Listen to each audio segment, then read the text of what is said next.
Hello दोस्तों, नवल पाठशाला में आपका फिर से स्वागत है।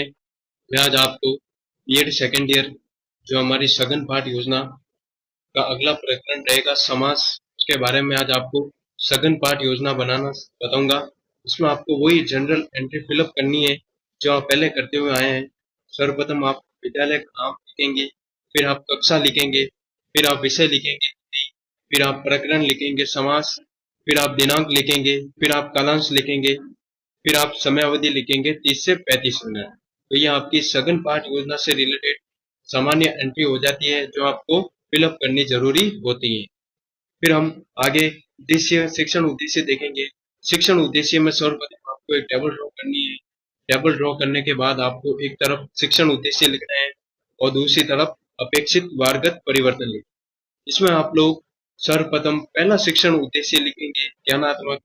ज्ञानात्मक में आप लोग लिखेंगे पहला पॉइंट, छात्र समाज का प्रत्यास्मरण कर सकेंगे।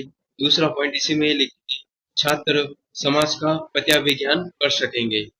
फिर आप दूसरा शिक्षण उद्देश्य लिखेंगे अवबोध। इसमें आप लोग लिखेंगे छात्र समाज के तथ्यों की व्याख्या व तुलना कर सकेंगे।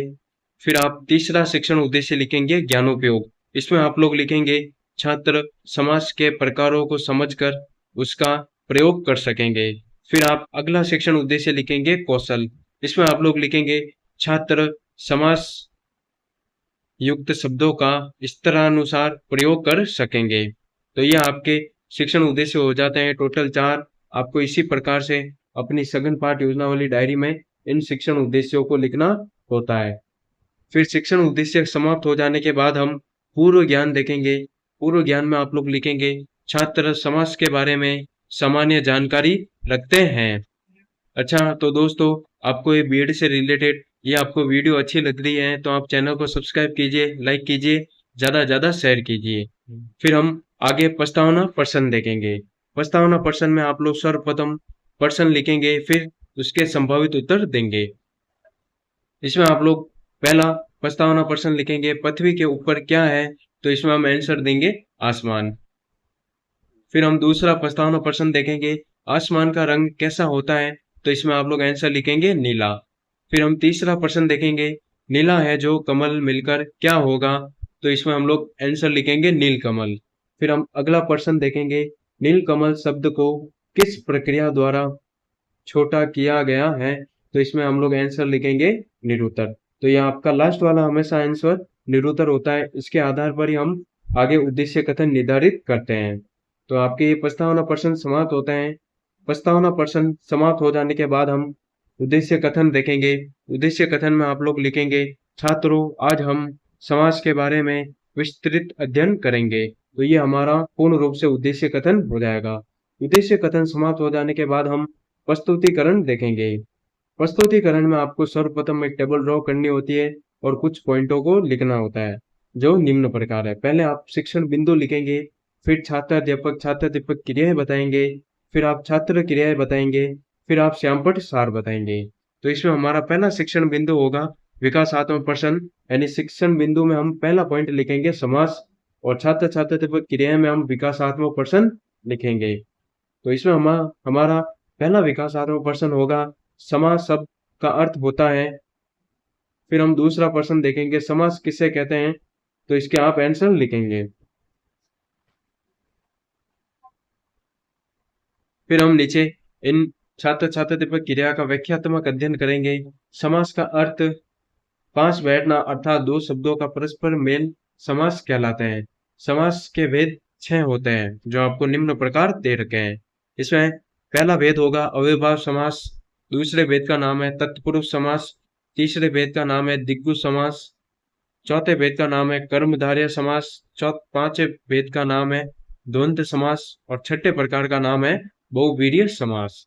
नीचे आपको अगला शिक्षण बिंदु में समास के प्रकार दे रखे हैं जो आपको निम्न प्रकार से अपनी सघन पाठ योजना वाली डायरी में लिखने हैं।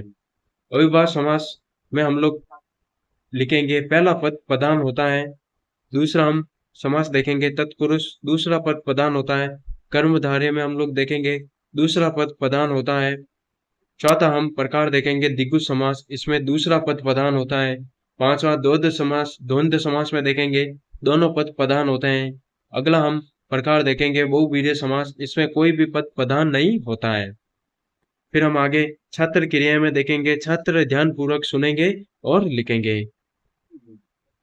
फिर हम श्यामपट सार देखेंगे, जो हमारा अगला पॉइंट होगा। श्यामपट सार आपको ब्लैक चार्ट पेपर पर बनाना है। जिस प्रकार से मैंने बनाया है, आप लोगों को इसी प्रकार से इन श्यामपट सार को लिखना है। समास के प्रकार, समास 6 प्रकार के होते हैं, जो आपको श्यामपट सार पर बताए गए हैं।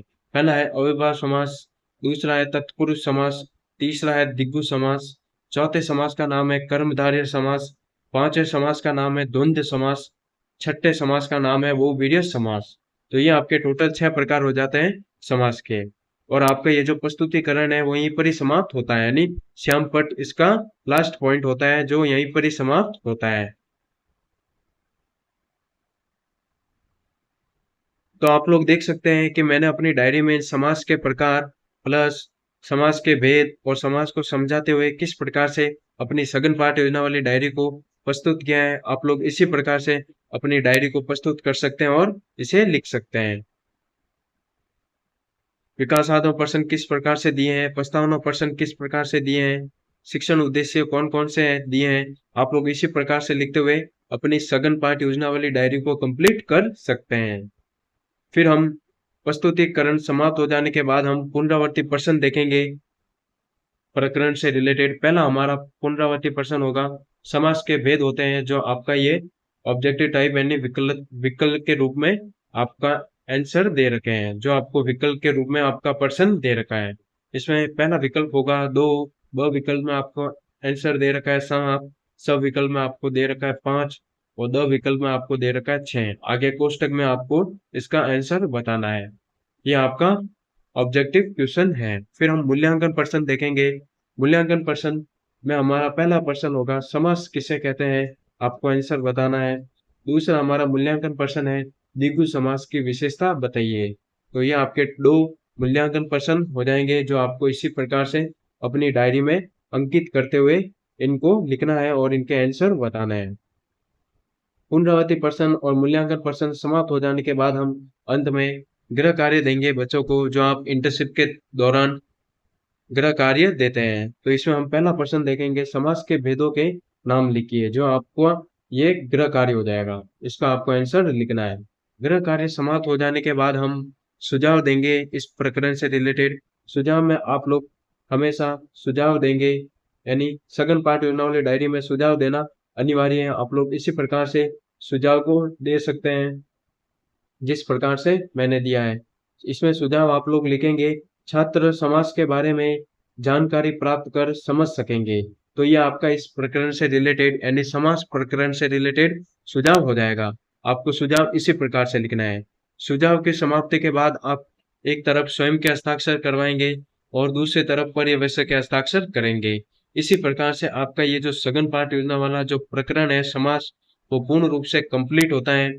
यानी सिग्नेचर यानी आपके हस्ताक्षर हो जाने के बाद ये पूर्ण रूप से प्रकरण समाप्त हो जाता है। तो ये प्रकरण समाप्त हो जाने के बाद हम देखेंगे कि सुझाव, गृह कार्य, मूल्यांकन प्रश्न, पुनरावर्ती प्रश्न को किस प्रकार से मैंने अपनी सघन पाठ योजना वाली डायरी में बताया है। आप लोग इसी प्रकार से इस सघन पाठ योजना वाली डायरी को लिखकर अपने समास वाला प्रकरण पूर्ण रूप से कंप्लीट कर सकते हैं। अच्छा, तो दोस्तों आपकी ये वीडियो यहीं पर ही समाप्त होती है। आपको ये वीडियो कैसी लगी बताना, लाइक करना, कमेंट करना, शेयर करना। इसी प्रकार की और वीडियो पाने के लिए आप लोग चैनल को सब्सक्राइब कीजिए, ज़्यादा से ज़्यादा शेयर कीजिए, तथा आपको इस समाज की पीडीएफ मेरे टेलीग्राम चैनल पर मिल जाएगी। आप लोग मेरे टेलीग्राम चैनल को ज्वाइन कर सकते हैं और पीडीएफ का लाभ उठा सकते हैं। तो आप लोग देख सकते हैं सुझाव के बाद गृह कार्य, मूल्यांकन प्रश्न, पुनरावर्ती प्रश्न को किस प्रकार से इस डायरी में बताया गया है। फिर समाज के प्रकार किस प्रकार से श्यामपट सार और इनका बोध प्रश्न, छात्र क्रियाएं किस प्रकार से लिखी गई है, आप लोग देख सकते हैं। फिर समास यानी विकासात्मक प्रश्न किस प्रकार से दे रखे हैं, छात्र छात्र क्रियाएं किस प्रकार से बता रखी है, उद्देश्य कथन आपको किस प्रकार से दे रखा है, प्रस्तावना प्रश्न किस प्रकार से आपको डिफाइन करके बताए गए हैं। आप लोग इसी प्रकार से लिखते हुए अपनी डायरी को कंप्लीट कर सकते हैं। फिर पूर्व ज्ञान दे रखा है। पूर्व ज्ञान आपको हमेशा समास, जो कोई भी प्रकरण दे रखा है उसके बारे में ही आपको लिखना होता है। फिर हम शिक्षण उद्देश्य मैंने किस प्रकार से दिए हैं, अपेक्षित व्यवहार परिवर्तन को किस प्रकार से लिखा है अपनी सघन पाठ योजना वाली डायरी में, आप लोग इसी प्रकार से लिखते हुए अपनी डायरी को कंप्लीट कर सकते हैं। फिर इसके बाद जनरल एंट्री को किस प्रकार से फिलअप किया है, कौन कौन सी जनरल एंट्री आपको फिलअप करनी होती है, वो पूर्ण रूप से इस वीडियो के माध्यम से बताया गया है।